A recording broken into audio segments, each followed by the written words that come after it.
What's up, NBA fan? What's up, all sports fans? This your boy JB, host of the Behind the Bench Podcast Network and channel, giving a shout out to the rest of the crew. Shy, Kelvin, Jermaine, KB Film Room, Big Dog Talk Sports. That's right. Everyone who's tuning in, thank you for supporting Behind the Bench. Subscribe to the channel. Help make this show the best that it can be. And I wanted to continue. This is like a like a part two of the video I did yesterday about this guy. What was his name? Omar Ruja, who runs the House of Highlights, I guess, channel or website or whatever it is. And, the comment about what he said of Michael Jordan's finals record. And like I said before, man, this whole angle, this whole push, they don't even realize what they're doing, man. They don't even realize what they're doing. They're devaluing the game. When you constantly try to tear down and tear down and tear down, well, people who may or who once enjoy watching the NBA, they will refrain from doing so because they feel there's really no reason to. So this is why viewership is down, and they're trying to come up with ideas to stoke interest, to get people to tune in, to get players motivated. And this is what happens when you devalue history, man. You can't do it, man. You can't do it in no realm. You can't do it in music.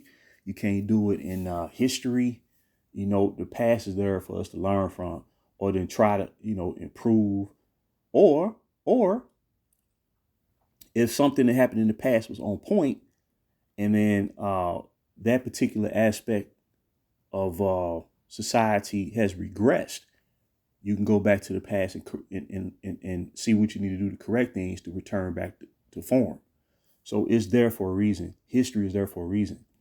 And when you try to tear down an athlete such as Michael Jordan, and as I once said, I said last night that ESPN in 1999, they aired a year-long series called Sports Century, Greatest 100 Athletes of the 20th Century.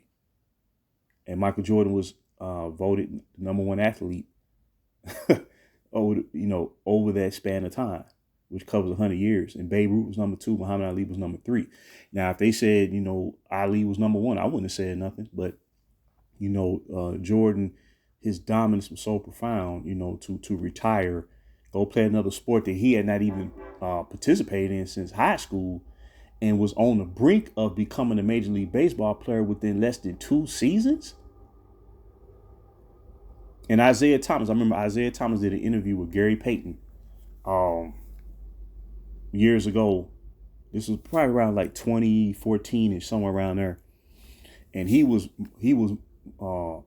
marveling about what Jordan was doing in the sport of baseball. He's like, man, this guy ain't played baseball, since high school. He hitting 252 in AAA. So, see, we've turned from, we've evolved from, because of these constant narratives really pertaining to the NBA, not football, not baseball, but the NBA, for obvious reasons. They once upheld history. They upheld the legends.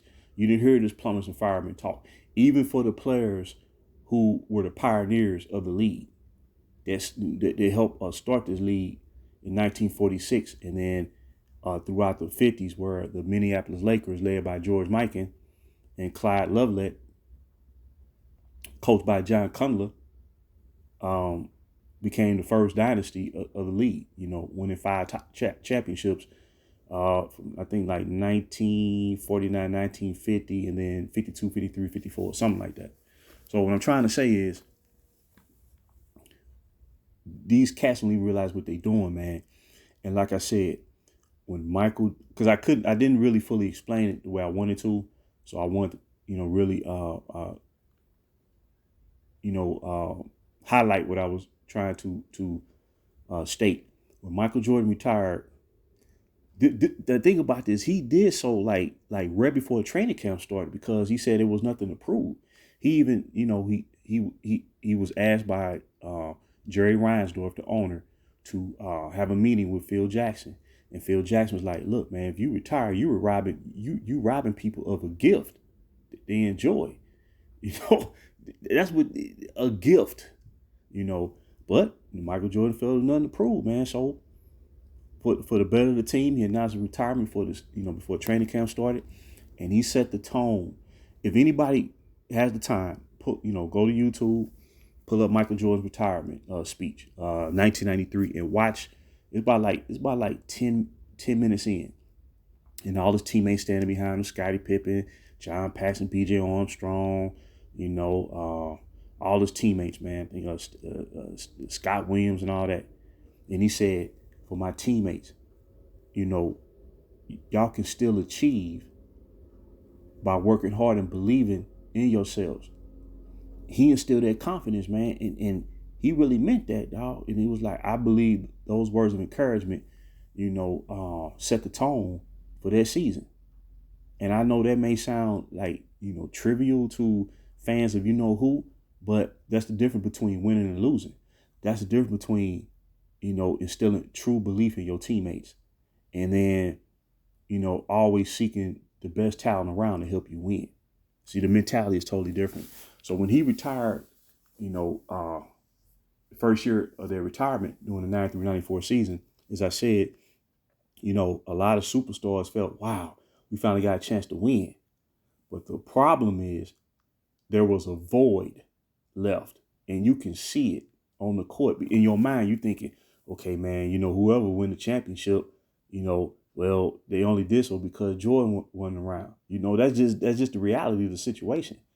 Now, I will say, when the Houston Rockets repeated in '95, the way Hakeem Olajuwon performed in that postseason, man, and the team overall, now you want to talk about the hardest championship ever, the highest degree of difficulty, arguably it was the '95 Houston Rockets.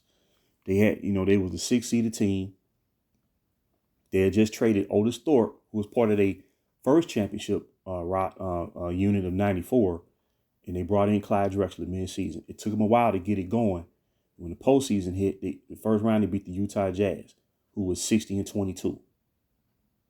Second round they beat the Phoenix Suns in a rematch, who was 59-23, and they came back from 3-1. And then Mario Elie with the kiss of death. You know what I'm saying? That's one of the greatest shots in NBA history right there. And then in the third round, they beat the favorite to win the title, the San Antonio Spurs. Well, after Phoenix was eliminated, because Phoenix going into that year, they was the favorite to win it all because they had just went to the finals the previous year, losing to the Bulls in 6 games. So San Antonio was next up with 62 wins, MVP winner David Robinson, and Hakeem Olajuwon. I never seen a superstar dominate another superstar like that in my life. To this day, I ain't never seen that before, man. And then, of course, in the finals versus Orlando Magic, who won 59 games. So every round, Houston was the road team, and they was facing every team that they played was the favorite going into that series. And Houston overcame that and won the championship. And that's when Rudy Tomjanovich gave one of the greatest lines ever: never underestimate the heart of a champion. So I'm going to say that run by Hakeem, if Jordan was with the Bulls, if they met in the finals, I will say that's going 7 games. Just out of respect to what Houston did in '95. But ultimately, like I said, you can't bet against Jordan, So just out of respect, But at the end of the day, the '94 season, because of the void left by Jordan, I think that you still had great play, but knowing Jordan wasn't there, it's like, Jordan made you bring your A game, because you knew you had to be on point just to compete in the series where you won't get swept. So that type of thing, man. And then like I said, what this guy don't mention, Roger, he don't mention that after the Bulls '94 season, going to the next year, they really struggled. Horace Grant had left, and they was on the brink of missing the playoffs. They was 34-31, and then Michael Jordan returned, like I think it was March 18th or something like that, against the Indiana Pacers on the road. And I remember Jordan, he didn't shoot well because he hadn't played, but they were still going to him though, because they knew he was the man. Scottie immediately deferred back to Jordan. And one of the things where Scottie like, look, man, this is my team now, and blase. He knew who Jordan was. You know what I'm saying? So that's why I say the beautiful thing about their years as teammates, both players ultimately understood their role, man. You know, and that's what has been lost throughout this agenda that was unleashed over 10 years ago. But like I said, Jordan gone, you can see the void. You knew the void was there because it's like, what would the NBA be like with Jordan? Because more than likely, you know, if Jordan don't retire, they had just brought in Kukoc. More than likely, they're gonna be the favorite to win it again 4 straight. You see what I'm saying? So I just think at this point, uh, one or two things are gonna happen. The NBA can finally move on from this malaise, this manufactured go talk, because when you use logic and apply it, I can sit here and say, like I said, man, when the Lakers faced the Bulls in the '91 Finals, does anybody think, now everybody know I'm a Laker fan to the heart. Does anybody think I wanted Michael Jordan to beat Magic Johnson? Because in my mind, I was like, man, I hope Magic got to prove that he the best. But in your heart of hearts, you knew Jordan was that guy. In your absolute heart of hearts, you knew. So when he beat us, man, you know, you can't. It's hard to take that with a grain of salt. And as a fan, you felt the pain.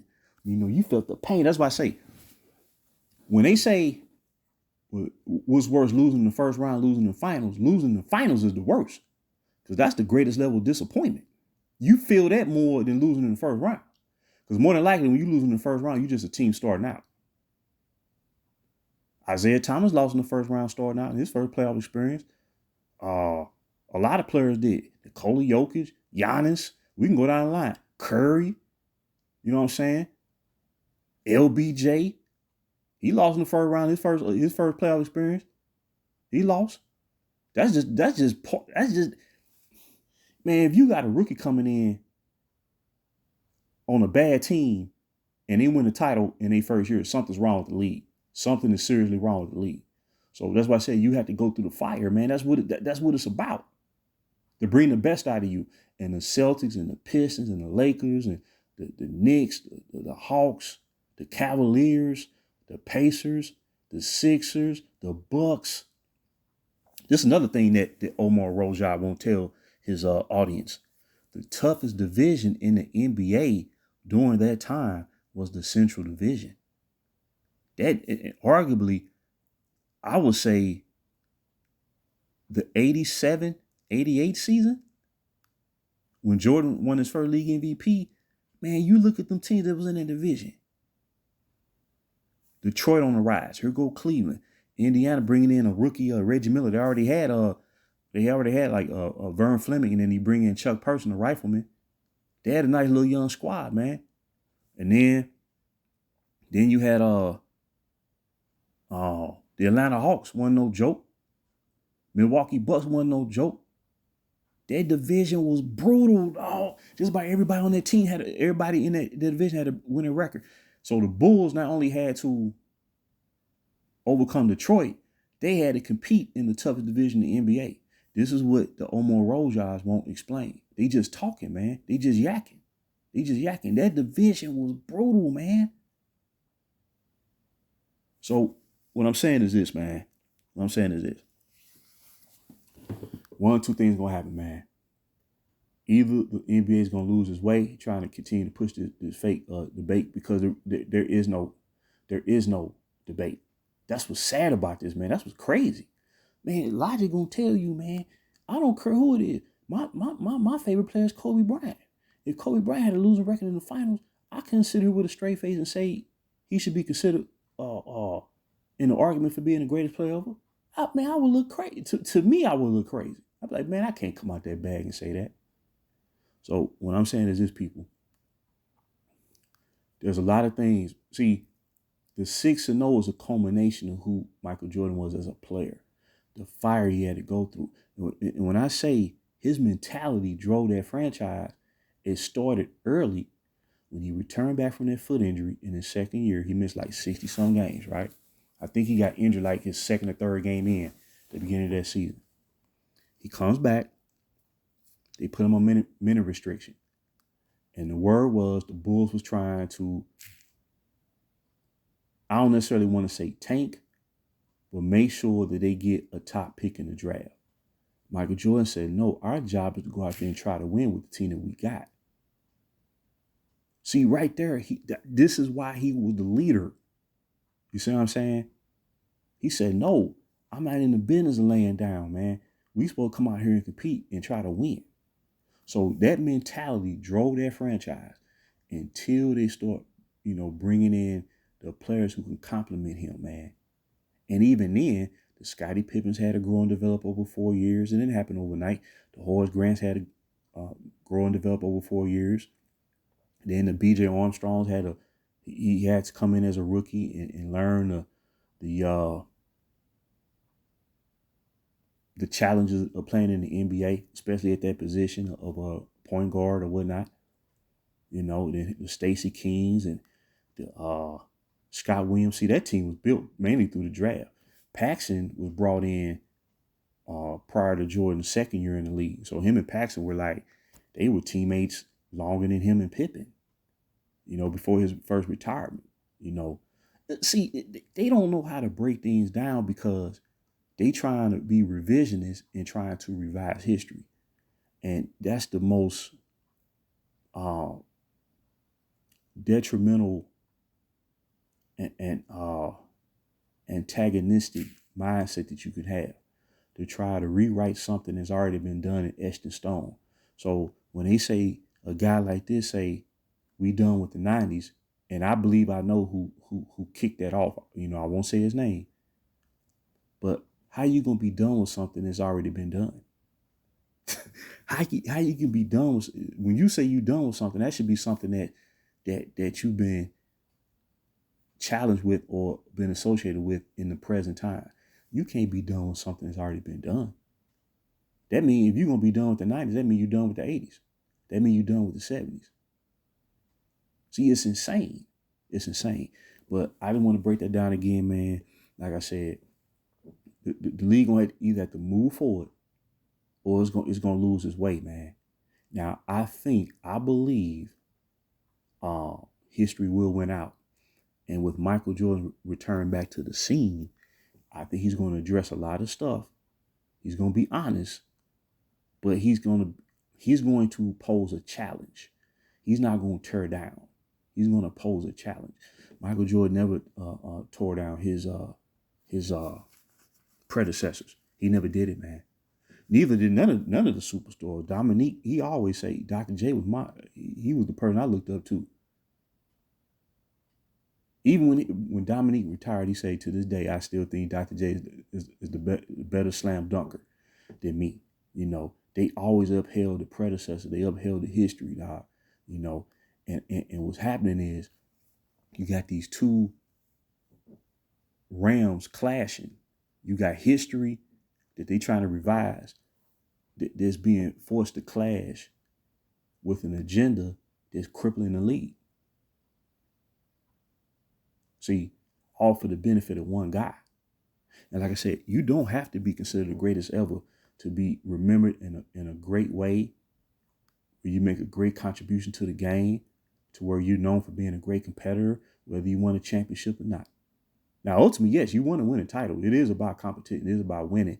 But I'm saying, as long as you holding up the standard, man, that's what the John Stocktons are talking about.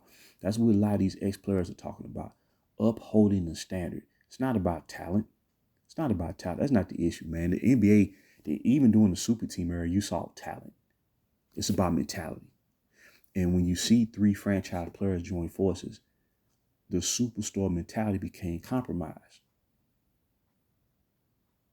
Joining forces, that implies that you are eschewing the expectation of what a superstar is supposed to represent. This is why the guy that they're trying to push to the top is getting this backlash and this quote unquote, what his fans like to refer to as hatred. So I want to stress again that Jordan's 6-0 record is a culmination of everything that he represented as a player in this league. You know, his willingness to compete against the greatest odds, the greatest degree of difficulty. You coming in the league with a prime Boston Celtics, prime Larry Bird, who was the best player in the league for like three straight years, considered 3 straight league MVPs. They in a prime. Here come the Pistons. That's a high level degree of difficulty. Your first playoff experience, you go up against the 59-23 Milwaukee Bucks, who from 1981 and 1987 was the third best team in the Eastern Conference behind Boston and Philly. A lot of times, I think Philly and Milwaukee met up like 4 times in the playoffs in the 80s. And those series pretty much went the full 7 games, dog.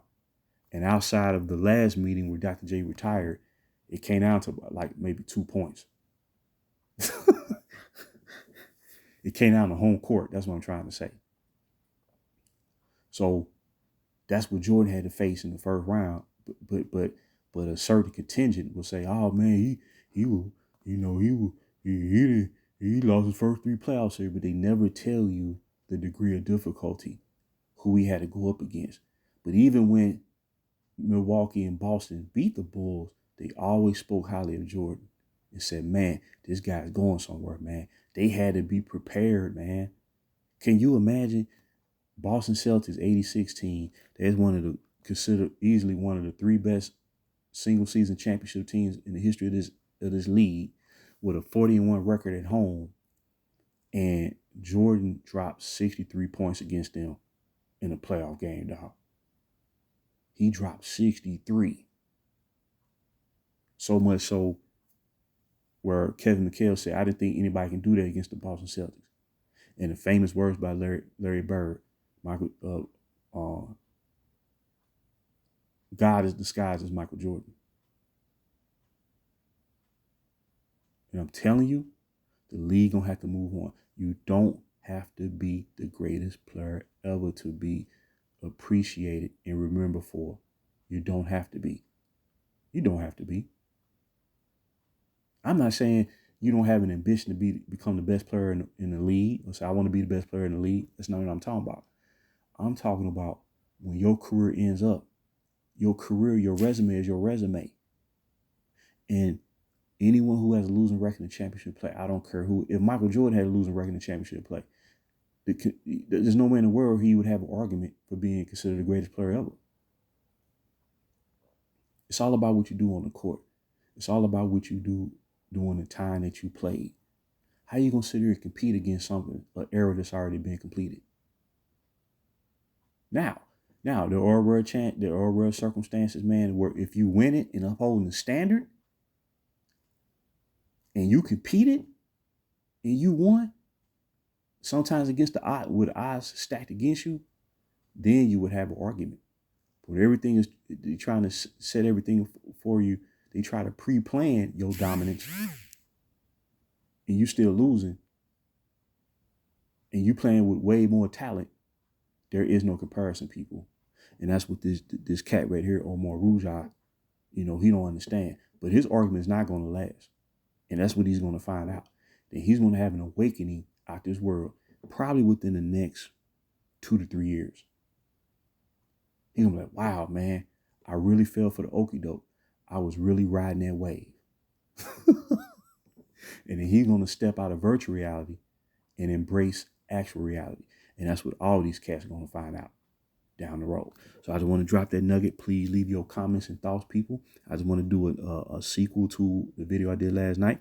But until next time, this your boy JB, BTB, behind the bench.